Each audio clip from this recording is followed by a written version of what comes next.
O Grande Movimento Adventista. Capítulo 9.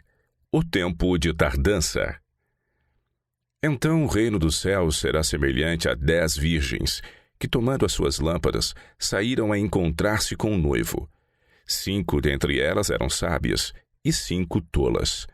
As tolas, ao tomarem as suas lâmpadas, não levaram azeite consigo, mas as prudentes levaram consigo azeite nas vasilhas com suas lâmpadas. E, tardando o noivo, foram todas tomadas de sono e adormeceram. Cristo é o noivo nessa parábola, visto que o tema de Mateus 24 e 25 é a vinda do Senhor.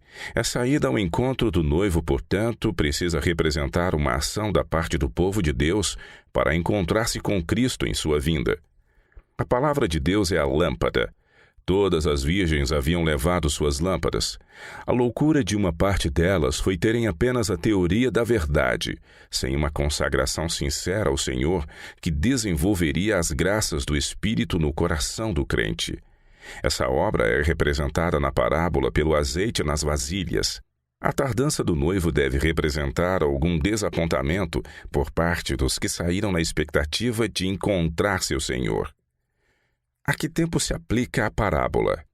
A palavra, então, que introduz a parábola, nos fornece uma pista quanto ao momento de seu cumprimento. A parábola aparece logo após o que havia sido declarado no capítulo anterior. Ela não ocorre após a segunda vinda do Senhor, porém após a proclamação da parábola da figueira, que anuncia a vinda de Cristo às portas. Ela indica também a chegada da geração que não passaria antes que o próprio Cristo aparecesse nas nuvens do céu. Ela também se aplica ao momento em que alguns dos servos, a quem a mensagem fora confiada, diriam no coração: "Meu Senhor tarda em vir", e começariam a espancar os seus companheiros e a comer e beber com ébrios. Lucas 12, 45. Espancando os seus companheiros. Aqui é feita referência àqueles que têm sido companheiros de serviço, harmoniosamente proclamando a mesma mensagem. Agora, porém, parte deles abandona o que havia ensinado e passa a espancar seus companheiros, que estão dando o sustento a seu tempo, ou seja, anunciando a preparação necessária para o iminente encontro com o Senhor. Eles ferem da mesma maneira que intencionavam ferir Jeremias. O povo disse: "Vinde e firamo-lo com a língua, e não atendamos a nenhuma das suas palavras." Jeremias 18, 18. Assim, esses servos começaram a ensinar de modo a impedir a obra dos servos fiéis. A essa classe também é dito: "Lembra-te, pois, do que tens recebido e ouvido, guarda-o e arrepende-te. Porquanto, se não vigiares, virei como ladrão, e não conhecerás de modo algum em que hora virei contra ti." Apocalipse 3, 3. A parábola das virgens aplica-se a um tempo em que os conservos estão se desviando da mensagem da iminente vinda do Senhor e começam a espancar. Além disso, eles também começam a comer e beber com ébrios, ou seja, unem-se em festejar com os que desejam satisfazer seus apetites. A respeito destes, Salomão diz: "Não estejas entre os bebedores de vinho, nem entre os comilões de carne. Porque o beberrão e o comilão caem em pobreza, e a sonolência vestirá de trapos o homem." Provérbios 23, 20 e 21. O primeiro desapontamento. Pode-se então questionar: o que correspondeu a essas declarações na experiência do movimento adventista? Houve acontecimentos que se harmonizaram plenamente com a profecia.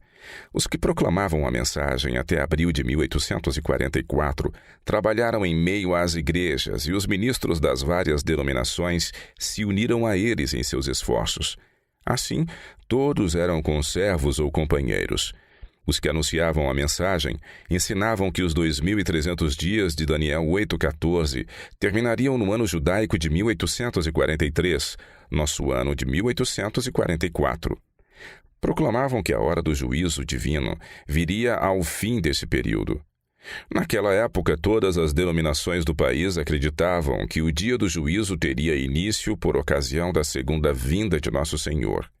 Assim, facilmente vemos que os adventistas criam que o Senhor viria no fim daquele período profético, previsto para encerrar-se próximo a 21 de março de 1844, o último dia do ano natural judaico de 1843.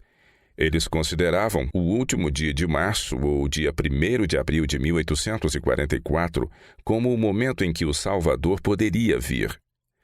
O surgimento dos servos maus.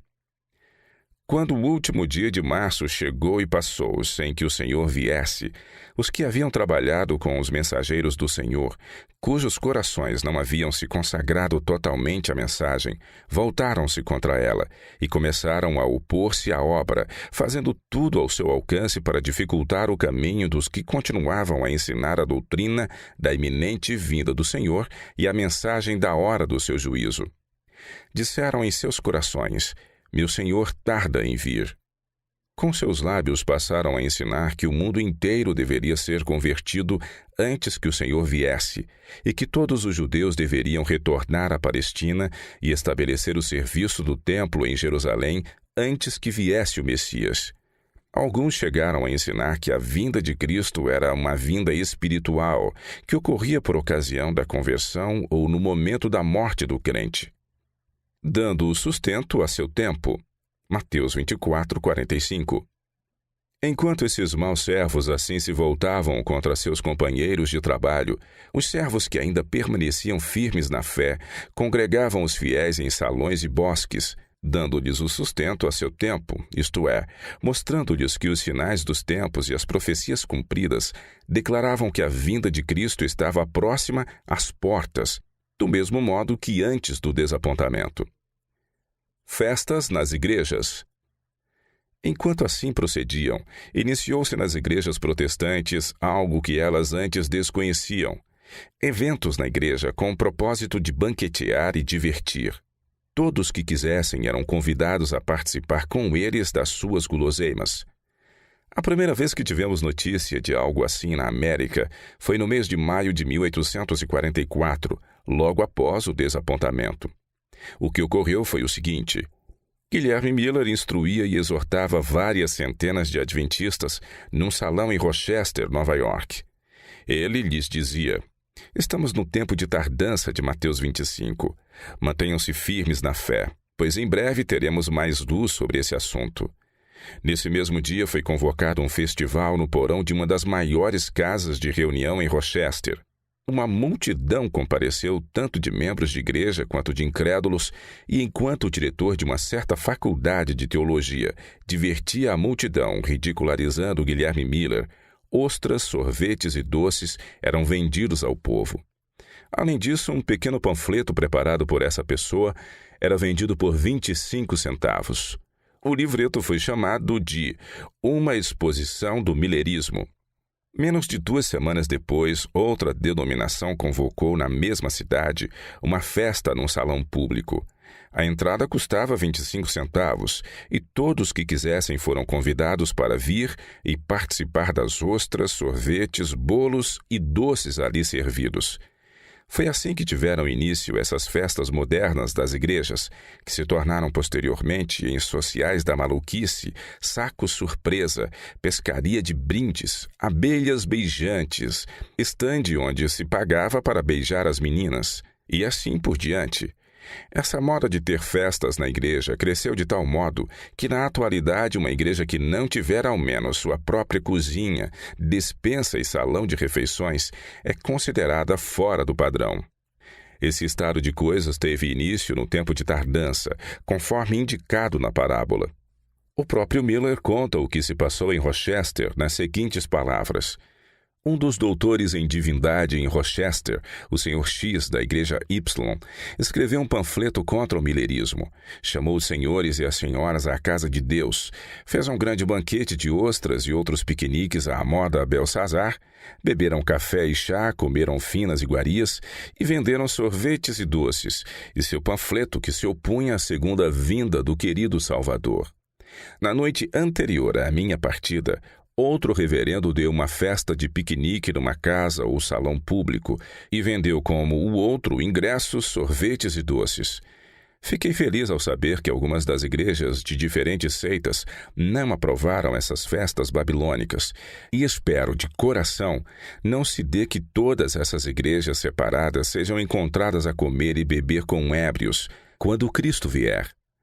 Surpreende-me que esses senhores reverendos não se vejam no espelho da palavra de Deus e recomendo-lhes a leitura de Lucas 14, de 12 a 14, Mateus 24, de 48 a 51, Lucas 13, de 25 a 28, 2 Pedro 2, 13, Judas 1, de 10 a 21. Estes são certamente os últimos tempos. Se Miller tivesse visto que as igrejas têm se tornado desde então, com suas festas de arrecadação, bolos de anel surpresa, abelhas beijantes por 10 centavos, shows de jumentos, sociais da maluquice, loterias santas e outros jogos de azar, etc., ele teria recuado em santo horror. O tempo de tardança. Os adventistas encontraram consolo no fato bíblico de que, quando fosse feito o anúncio da iminente vinda do Senhor, haveria em conexão com ele um tempo de tardança. Entendiam assim com base nas palavras do nosso Salvador encontradas em Mateus 25, 5 e 6 e Abacuque 2, de 1 a 3. Quanto à atitude demonstrada na primavera de 1844, citamos o Midnight Cry de 9 de maio de 1844. Tendo passado o ponto do aparente término dos períodos proféticos, encontramo-nos no tempo previsto por Deus, em que seus filhos se encontrariam ao fim da visão, tempo este para o qual provisões já haviam sido feitas por intermédio do profeta Abacuque. Disse o profeta: Por-me-ei na minha torre de vigia, colocar-me-ei sobre a fortaleza e vigiarei para ver o que ele me dirá, e o que responderei quando for reprovado. Ou, como diz na margem da King James Version, quando debaterem comigo. Então o Senhor me respondeu e disse: Escreve a visão e torna bem legível sobre tábuas, para que a possa ler quem passa correndo. Porque a visão é ainda para o tempo determinado, mas ao fim dos períodos proféticos falará, e não mentirá.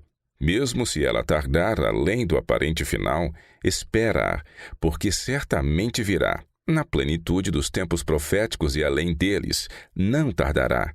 Abacuque 2, de 1 a 3, adaptado. Pela referência de Paulo a esse texto, em Hebreus 10, de 36 a 39, fica evidente que essa admoestação se refere ao tempo presente, porque necessitais de paciência para que, depois de haver desfeito a vontade de Deus, possais alcançar a promessa. Porque ainda um pouquinho de tempo e o que há de vir virá, e não tardará. Ora, o justo viverá pela fé, e se alguém recuar, minha alma não tem prazer nele. Nós, porém, não somos aqueles que retrocedem para a perdição, mas daqueles que creem para a salvação da alma. Cremos estar nesse período de tardança do noivo, ao qual o reino dos céus é comparado, predito pelo Salvador em Mateus 25, 5. Nesse tempo, aquele servo mau, tendo havido uma aparente falha quanto ao tempo, dirá em seu coração: Meu senhor tarda em vir, e começará a espancar os criados e criadas, e a comer e a beber e a embriagar-se. Lucas 12, 45. Cristo conclui: Virá o Senhor daquele servo no dia em que o não espera. Cremos estar agora num período de tempo referido por Pedro, durante o qual introduzirão dissimuladamente heresias destruidoras. Para esses é feita a advertência: o juízo lavrado para eles há longo tempo não tarda, e a sua destruição não dorme. Pedro afirma ainda que esses haveriam de existir assim como houve falsos profetas quando as Escrituras estavam sendo escritas. Portanto, assim como os da casa de Israel afirmaram: os dias se prolongam e perece toda a visão, Ezequiel 12, 22, assim deve haver uma época de aparente demora e que os escarnecedores de 2 Pedro 3, 4 perguntariam: onde está a promessa da sua vinda? E se vangloriariam de que todas as coisas permanecem como desde o princípio da criação. Cremos que foi em referência a essa tardança da visão que o apóstolo Tiago declarou: Sede, pois, irmãos, pacientes até a vinda do Senhor.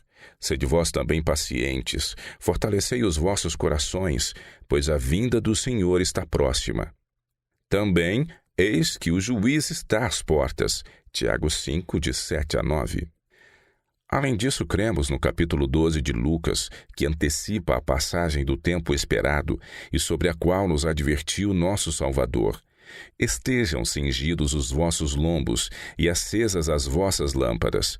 Sede vós semelhantes a homens que esperam pelo seu Senhor, ao voltar ele das festas de casamento, para que quando vier a bater à porta, logo lhe abram. Esperar implica que o tempo excedeu, pois durante ele não necessitamos esperar. Portanto, nosso Senhor acrescenta: bem-aventurados aqueles servos a quem o Senhor, quando vier, os achar vigiando. Se Deus quiser, continuaremos a proclamar: eis que vem o noivo, saí ao seu encontro. E também: é chegada a hora do seu juízo. Cremos que não falharemos em clamar em alta voz para o mundo e para a igreja, a fim de que despertem de suas canções de paz e ouçam as gloriosas melodias da misericórdia divina.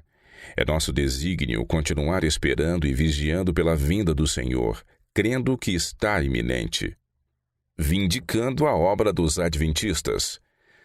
Podemos ter uma boa ideia de como os adventistas viam sua obra antes e logo após a data de 21 de março de 1844, ao lermos a seguinte citação, retirada de um artigo intitulado Vindicação no Advent Herald, de 13 de novembro de 1844, publicado por Joshua Himes, Sylvester Bliss e Apollos Hale. Não fomos precipitados em adotar nossas posições. Temos certeza de haver buscado a verdade de forma honesta e sincera. Obedecemos à ordem de nosso Salvador de examinar as Escrituras. Não confiamos em nossa própria sabedoria, mas nos dirigimos a Deus em busca de instrução e orientação, nos esforçando para nos colocar sobre seu altar, confiando que Ele iria dirigir nossos passos no caminho certo. Examinamos todos os argumentos apresentados contra nós, com desejo sincero de conhecer a verdade e ser guardados do erro, mas temos que confessar que as diversas e variadas posições de nossos adversários apenas nos confirmaram em nossa compreensão. Vimos que, quer estivéssemos certos ou errados, nossos adversários não podiam estar certos, pois nem sequer concordavam entre si. Seus argumentos eram tão frágeis e infantis que tinham necessidade de continuamente desfazer o que eles mesmos haviam construído. Além disso, por seus pontos de vista opostos e contraditórios, demonstraram que, independente de como considerassem nossas opiniões, não confiavam nas opiniões uns dos outros. Além disso, não houve um só ponto dentre os mais fundamentais de toda a nossa posição que não fosse apoiada por um ou mais dos que tentavam refutar a vinda imediata do Senhor. Embora a tradução literal das Escrituras sustentasse nossa posição, nossos adversários se esforçaram em vão para provar que as Escrituras não devem ser compreendidas literalmente, apesar de todas as profecias cumpridas revelarem que seu cumprimento se deu literalmente e nos mínimos detalhes. A explicação do desapontamento. Mas o tempo determinado, o ano judaico de 1843, passou, e ficamos desapontados por não vermos o rei na sua formosura. Todos os nossos opositores honestamente supunham que cada ponto distintivo de nossa crença havia sido refutado e que deveríamos, como pessoas honestas, abandonar toda a nossa posição. Foi, portanto, com surpresa que nos viram ainda agarrados à nossa esperança e ainda esperando nosso rei. Nós, porém, em nosso desapontamento, não vimos nenhuma razão para o desânimo. Percebemos que as Escrituras indicavam que haveria um tempo de tardança e que, enquanto a visão tardasse, devíamos esperar. Também vimos que o período não podia estar totalmente terminado com o fim do ano, mesmo diante do pressuposto de que nossa cronologia estava correta. Críamos, portanto, que ele só poderia se cumprir em algum momento no ano em curso. Mesmo assim, admitimos franca e plenamente perante o mundo que havíamos nos equivocado quanto ao ponto definido para o qual olhávamos com tanta confiança. Contudo, mesmo com nosso equívoco, podemos ver a mão de Deus na questão. Podemos ver que Deus usou essa proclamação como um alarme para o mundo e também como um teste para a igreja a fim de colocar seu povo numa atitude de expectativa. Chamou os que estavam dispostos a sofrer por amor do seu nome. Revelou a quem o anúncio da vinda do Senhor representava novas de grande alegria, e a quem era ela como desagradável ruído aos ouvidos. Revelou ao universo quem receberia com alegria a vinda do Senhor e quem o rejeitaria em seu segundo advento, como os judeus o rejeitaram no primeiro. Consideramos tudo isso como um passo na realização do propósito de Deus, neste dia de sua preparação, de modo a levar avante um povo que busque somente a vontade do Senhor para que possa estar preparado para a sua vinda. História do movimento após março de 1844. Expomos a seguir um breve histórico do movimento adventista após 21 de março de 1844, conforme encontrado na revista Signs of the Times, de 31 de outubro de 1844. Após haver expirado o ano judaico de 1843, a grande massa de adventistas adotou a crença de que doravante não mais era possível calcular tempos específicos com qualquer grau de certeza. Eles criam que nos encontrávamos onde nossa cronologia apontava, o fim de todos os períodos proféticos, ao término dos quais se esperava o advento. Criam também que, embora tivéssemos de esperar durante uma possível variação cronológica entre nosso tempo e o tempo de Deus, não tínhamos qualquer pista adicional quanto ao momento exato.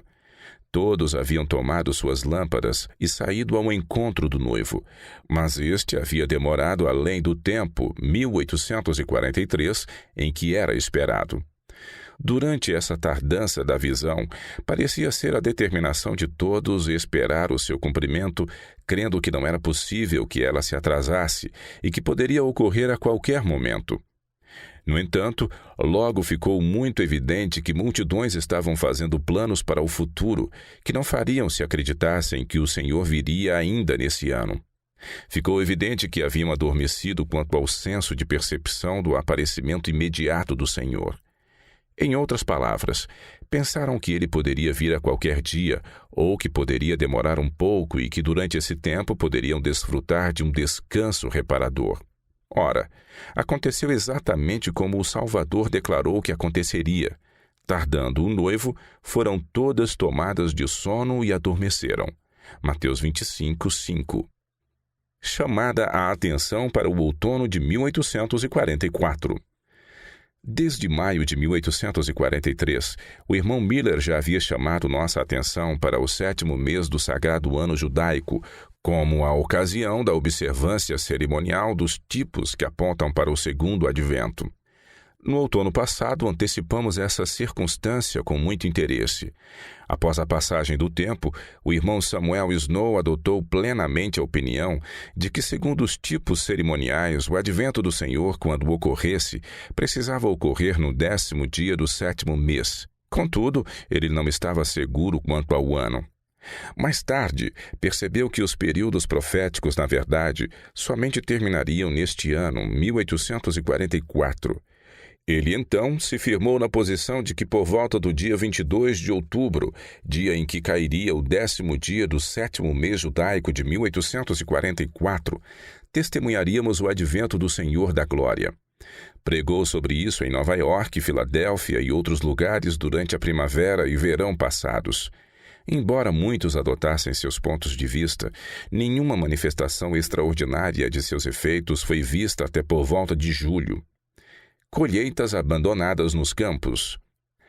No início da estação, alguns de nossos irmãos do norte de New Hampshire tinham ficado tão impressionados com a convicção de que o Senhor viria antes do próximo inverno que não cultivaram seus campos. Em meados de julho, que era o entardecer da meia-noite do dia ano judaico, dia profético de tarde e manhã, contando a partir da lua nova de abril, o início desse ano judaico, outros que haviam semeado seus campos e plantado suas lavouras ficaram tão impressionados com a sensação de que o Senhor viria de imediato que não poderiam, de forma coerente com sua fé, colher o que haviam plantado. Alguns, indo a seus campos para cortar o mato, não puderam prosseguir e, atendendo ao senso do dever, deixaram a safra no campo sem colher, no intuito de mostrarem sua fé por suas obras, e assim condenar o mundo. Isso rapidamente se estendeu pelo norte da Nova Inglaterra. O juízo que acontece antes do advento. Ao mesmo tempo, nossos irmãos em Maine haviam adotado a ideia de que o juízo deveria ocorrer antes do advento. Criam tratar-se de um tempo em conexão com a colheita, que não ocorreria apenas por ocasião do fim do mundo, mas que envolvia um período imediatamente anterior a esse fim. De acordo com esse pensamento, chegaram à conclusão de que nos encontrávamos no período do juízo, de que a linha divisória estava sendo traçada e que os servos de Deus estavam sendo selados em suas frontes. Criam também que o cumprimento desse selamento representaria o sinal para que os 4 anjos soltassem os 4 ventos da terra que eles mantêm seguros. Despertamento à meia-noite. Em meados de julho, a bênção de Deus na recuperação dos que se haviam apostatado começou a acompanhar a proclamação de tempo. Nessa época, os que haviam adotado qualquer das 2 ideias mencionadas acima manifestaram marcante mudança de comportamento e um súbito despertar do sono, como estava previsto. À meia-noite, ouviu-se um clamor: "Eis que vem o noivo, saí ao seu encontro." Então se levantaram todas aquelas virgens e prepararam as suas lâmpadas. A partir de julho, esses movimentos tiveram lugar em diversas partes da Nova Inglaterra, distintos uns dos outros. Todos, contudo, foram acompanhados da bênção de Deus na recuperação de muitos, cujas lâmpadas tinham quase se apagado, bem como na santificação de seus santos.